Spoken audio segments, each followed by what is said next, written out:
কিন্তু এবার পুজোর সময়ে সেই সুস্বাদু ইলিশের স্বাদ থেকে বঞ্চিত হচ্ছেন ওপার বাংলার বাঙালিরা। ইলিশের সাথে পূজার কোনো সম্পর্ক আছে কিনা সেটা আমি শুনেছি নাই। কথাবার্তা বলে লাভ আছে, আমি বহু বাহাবা পেয়েছি। পরবর্তীকালীন সরকার কর্তৃক আমাদের পার্শ্ববর্তী দেশ ইন্ডিয়াতে ইলিশ রপ্তানির ভারতকে ইলিশ দিতে চাইছে না বাংলাদেশ। ইলিশ রপ্তানিতে বাধা বাংলাদেশের। আগে বাংলাদেশের মানুষ পাবে ইলিশ, কম দামে দেশের মানুষকে ইলিশ দেওয়া হবে। অন্তর্বর্তীকালীন সরকার আসার পর থেকে আমরা সবাই শুনতেছি বাংলাদেশের মধ্যে ইলিশ বাংলাদেশের মানুষই খাবে, ভারতে একটি সিটাও ইলিশ যাবে না। কিন্তু বন্ধুরা, আপনারা আসলে অবাক হবেন যে রিসেন্টলি ইলিশ চলে গেল, এবং এই জন্য এই ব্যাপারটি নিয়ে উপদেষ্টা কি বললেন আমরা সেই ব্যাপারটা একটু শুনবো, এবং কেন বা কোন চাপের মুখে পড়ে আসলে তারা ওদেরকে এই ইলিশ পাঠাইলেন। আমাদের বাংলাদেশ কিন্তু বারবার বলছে যে কোনো ইলিশ বাইরে থেকে যাবে না, ইলিশ আমাদের বাংলাদেশের মানুষ খাবে, বাঙালি খাবে। যেহেতু মাছে ভাতে বাঙালি, আর সে বাঙালি এখন কিন্তু হয়ে গেছে মানে ব্রয়লার ভাতে বাঙালি, এরকম একটি অবস্থা হয়ে গেছে। কিন্তু বন্ধুরা, এবার উপদেষ্টা নিজেই ইলিশ পাঠিয়ে দিলেন ভারতে। এটা কি চাপের মুখে ছিল? তারা কিছুদিন আগে বন্যায় আমাদেরকে ভেসে মেরে ফেললো, একদম অনেককে মেরে ফেলছে এবং বাড়ি ডুবাই শেষ করে ফেলছে, তাদের আর্থিক সংকট ঘটেছে এবং ফসলাদি সব নষ্ট করে ফেলছে। আবার তাকে ইলিশ দেওয়া হলো এবং তাদের পূজার মধ্যে ইলিশ দেওয়া হবে। তাহলে কি তারা তাদেরকে ভয় পেয়ে দিচ্ছে? জি বন্ধুরা, এই উত্তরগুলো সব উত্তর মিলছে। আজকের উপদেষ্টা তিনি কি বললেন চলুন আমরা তার একটু বক্তব্য শুনে আসি, তাহলে সবকিছু ক্লিয়ার হয়ে যাব। চলুন আমরা ভিডিওটি দেখে আসি। ধর্মীয়ভাবে ইলিশের সাথে পূজার কোনো সম্পর্ক আছে কিনা সেটা আমি শুনেছি নাই। রপ্তানি বন্ধের জন্য না, রপ্তানি বন্ধের তো দায়িত্ব আমার না। ওরা বলছে দুর্গা পূজাকে কেন্দ্র করে তারা বিশেষ যে অনুরোধ পেয়েছে সেই অনুযায়ী যদি তারা করে থাকে, সেটা তো আমি জোর করে কিছু করতে পারবো না। যদি দাম বাড়ে সে দাম বাড়ার ব্যাপারে অবশ্যই আমাদেরকে ব্যবস্থা নিতে হবে। বাংলাদেশের বাজারে 350 গ্রাম ওজনের ইলিশ 700 টাকা কেজি। আর গতকালকে আমি কলকাতায় খবর দিয়েছি, সেইখানে 2800 টাকা রুপিতে, 2860 টাকা রুপিতে কেজি বিক্রি হচ্ছে ইলিশ। এই পর্যায়ে বাংলাদেশের মানুষ ভর মৌসুমে ইলিশ খেতে পারছে না। আপনি বলছিলেন আমজনতার পাতে ইলিশ দিতে চাই। আমরা শ্রদ্ধা জানিয়ে বলছি যে বাংলাদেশের ইলিশ আপনারা রপ্তানি করবেন কি না। এখন আচ্ছা, দামের ব্যাপারটা আমরা প্রতিনিয়তই আসলে মনিটর করছি, এমনকি মজুদ হয় কিনা, আহরণ কেমন হচ্ছে, এগুলো আমরা দেখছি। এখন দেখেন, একটা সরকার যখন নাকি এক একটা মন্ত্রণালয় থেকে বিভিন্ন কারণে তারা সেই মন্ত্রণালয়ের সিদ্ধান্ত নিতেই পারে, সেটার জন্য আমাদের কাজে যদি আমরা কোনো অবহেলা করে থাকি বা আমাদের কাজের জন্য যদি দেশের কোনো ক্ষতি হয় বা জনগণ না পায়, সেটার দায়িত্ব নেব আমরা অবশ্যই। এই রপ্তানি বন্ধে আপনাদের পক্ষ থেকে কোনো ব্যবস্থা নেবেন কিনা? মানে রপ্তানি বন্ধের জন্য না, রপ্তানি বন্ধের তো দায়িত্ব আমার না, বুঝছেন। আমি আহ্বান জানাতে পারি কিন্তু আমি বন্ধ করতে পারি না, বুঝছেন। আমি আগে জানিয়ে ফেলেছি যা, কিন্তু এখন ওরা বলছে দুর্গাপূজাকে কেন্দ্র করে তারা বিশেষ যে অনুরোধ পেয়েছে সেই অনুযায়ী যদি তারা করে থাকে, সেটা তো আমি জোর করে কিছু করতে পারবো না।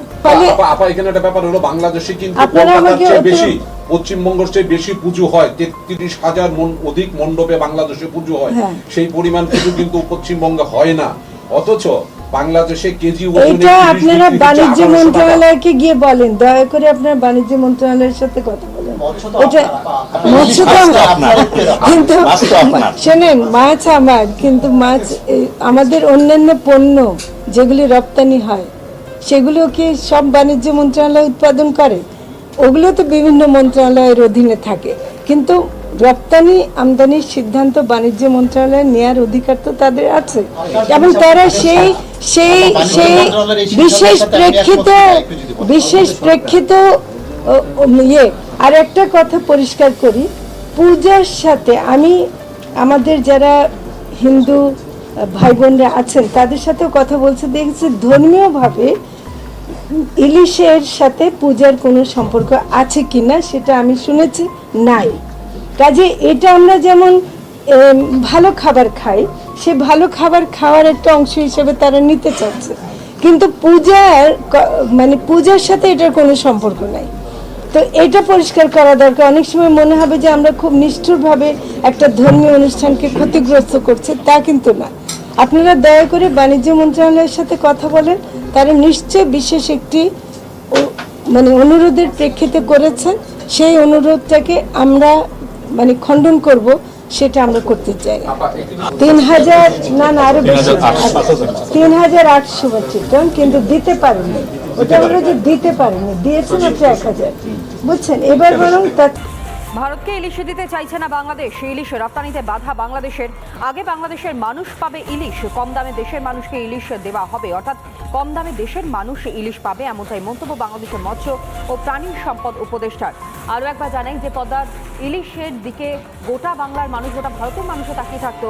সেই ইলিশ রপ্তানিতেই নিষেধাজ্ঞা জারি করা হচ্ছে বাংলাদেশের পক্ষ থেকে। আগে বলা হচ্ছে বাংলাদেশের মানুষও পাবে সেখানকার ইলিশ এবং কম দামে দেশের মানুষকে ইলিশ পাইয়ে দেবার মন্তব্য করেছেন বাংলাদেশের মৎস্য প্রাণী সম্পদ উপদেষ্টা। তার বক্তব্য আপনাদের সামনে রাখি। মৎস্য প্রাণী সম্পদ উপদেষ্টা ফরিদা আক্তার কি বলেছেন? ইলিশ মাছটা একটা বিশেষ মাছ, যেটা একমাত্র বাংলাদেশে। এটা রপ্তানির চাইতে বেশি আমাদের চেষ্টা করতে হবে দেশের মানুষ যেন ইলিশ মাছটা পায়, এবং সেটার দামটা অহেতুকভাবে বাড়ানো কোনো মতে যুক্তিসঙ্গত নয়, এবং দেশের মানুষকে না খাইয়ে বাইরে পাঠানো আমি কোনো মতে অ্যাপ্রুভ করি না। তো ফলে যদি সেটা রক্ষা করতে পারি, আমরা সবাই মিলে ইলিশ খেতে পারি, সেটা আমরা চেষ্টা করি। হিংসার আগুনে জ্বলছে পদ্মা পার। হাসিনা সরকারের পতনের পরেই নিজ দেশেই কোণঠাসা হিন্দু সংখ্যালঘুরা। বাড়ি ঘর ভাঙচুর থেকে অত্যাচার, কোনোটাই বাদ নেই। অন্তর্বর্তী সরকারেও বদলায়নি সেই ছবি। ওপার বাংলার আঁচ এপারেও এসে পড়েছে। ওপারে নিপীড়িত হিন্দুদের স্বার্থে পথে নামলেন এপারের হিন্দুরা। সঙ্গে জোরালো হলো জোট বেঁধে দল গড়ে লড়াইয়ের স্লোগান। বাংলাদেশে ঘটে যাওয়া সাম্প্রতিক ঘটনার জেরে সেখানে আক্রান্ত সেখানকার সংখ্যালঘু হিন্দুরা, তাদের প্রতিবাদ স্বরূপ শিলিগুড়িতে পথে নামল হিন্দু সুরক্ষা কমিটি।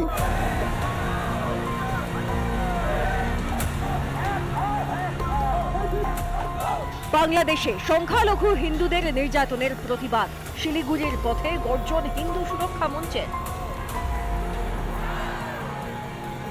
বাঘা যতীন পার্ক থেকে শহর পরিক্রমা, শিলিগুড়ি মহকুমা শাসকের দপ্তরের সামনে শেষ হয় জনজাগরণ পদযাত্রা। হিন্দুদের স্বার্থ সুরক্ষার দাবিতে শিলিগুড়ি মহকুমা শাসকের কাছে স্মারকলিপি জমা দেন হিন্দু সুরক্ষা সমাজের প্রতিনিধিরা। যে বাংলাদেশে যে সমস্ত সংখ্যালঘু সম্প্রদায় আছে তাদের উপর হামলা বন্ধ করতে হবে, তাদের বাড়ি ঘর যে লুটতরাজ করা হচ্ছে, তাদের যে ঘরবাড়ি জ্বালিয়ে দেওয়া হচ্ছে, সেগুলোকে বন্ধ করতে হবে, তাদেরকে সুরক্ষা দিতে হবে, তাদের সমস্ত ন্যায্য অধিকার যেন তারা পায়, তাদের কোনো অধিকার থেকে যাতে বঞ্চিত না করা যায়, আমরা সেটারই প্রতিবাদ জানাচ্ছি।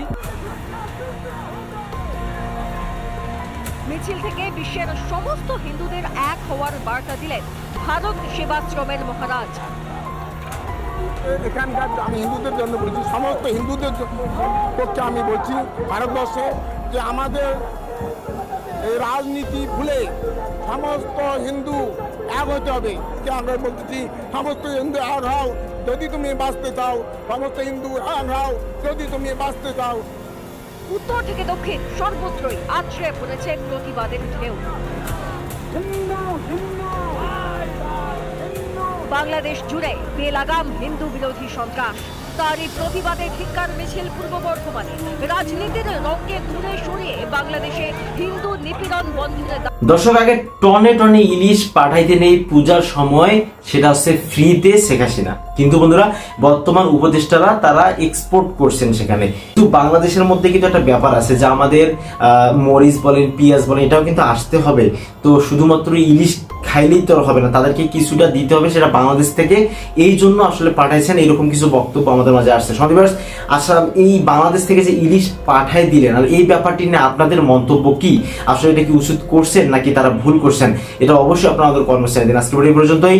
চ্যানেল নতুন সাবস্ক্রাইব করুন, বন্ধু হয়ে পাশে থাকুন। আল্লাহ হাফেজ।